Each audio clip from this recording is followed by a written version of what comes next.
Alan Wake is a 2010 game developed by Remedy Entertainment and published by Microsoft Studios. So the game's episodic and it plays like a thriller TV show that's heavily inspired by Twin Peaks and Stephen King's works. Now I'm a sucker for mysteries, but story-driven and mysterious? My favorite combination.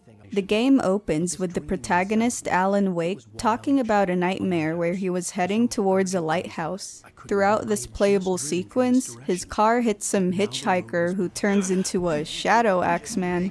Tornadoes appear and an orb of light talks to him. Typical dream stuff. Do you understand? No. I liked this intro though. It foreshadowed later events and it served as the game's tutorial. You learn to use your gun and flashlight to harm enemies, and you find out that coffee thermoses are collectible items in the game, which is weird, by the way. I seriously thought it was going to heal him or something when I picked it up. But anyway, Alan wakes up from his nightmare, and this is where the game truly begins. So in the real world, Alan's a well-known author who's been dealing with writer's block for the past 2 years since his last book was published. Both him and his wife Alice end up taking a trip to a small town called Bright Falls to unwind. But eventually, she disappears and he ends up looking for her all while encountering strange events. What's interesting is that the things that happen in the game's story, including the shadow people, manifested from an unpublished novel that Alan wrote. You can find these manuscripts throughout the game.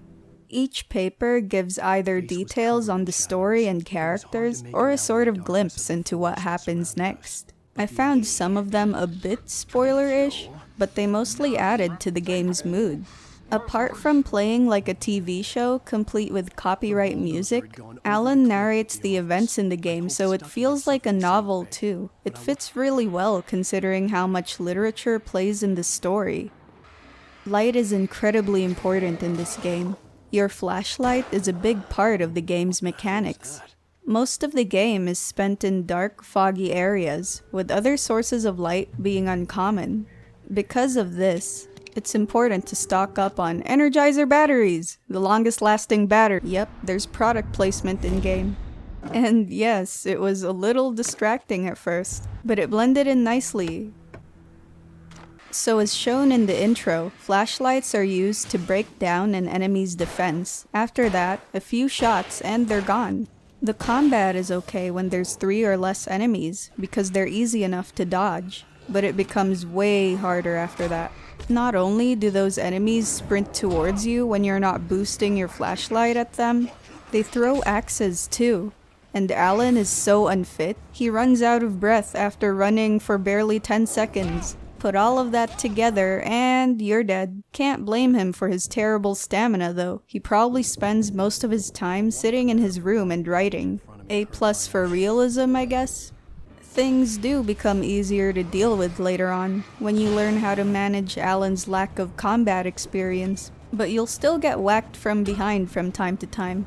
You'll gradually get better equipment like a bigger flashlight. The flashbang and flare is especially useful. They're given to you as you play through the story, but you can also get them by locating hidden supplies. I strongly recommend locating those because flares and flashbangs make it so much easier to deal with large groups of enemies. It's also best to have some extra ammunition for your shotgun or rifle, just in case things get tough. You're not always forced to defeat every single thing on your way though. It's better to run away, especially when you see a nearby lamppost. I didn't find the game that scary, but the parts where I felt like I wasn't sure if I could make it in a fight were intense. There was always a sense of relief when I managed to escape into the light, making all the shadow enemies disappear. As you venture around the creepy town and forest, you'll find radios around that lets you listen in on the in-game station. I personally liked Night Springs, which was a Twilight Zone-inspired show that plays in the game's TVs. It's these little things that make the game feel alive, even though Alan's practically going through hell.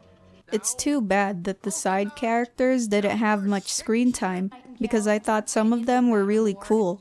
I thought that Alan's friend and agent, Barry, would be a complete jerk when he showed up, but he turned out to be a really funny guy.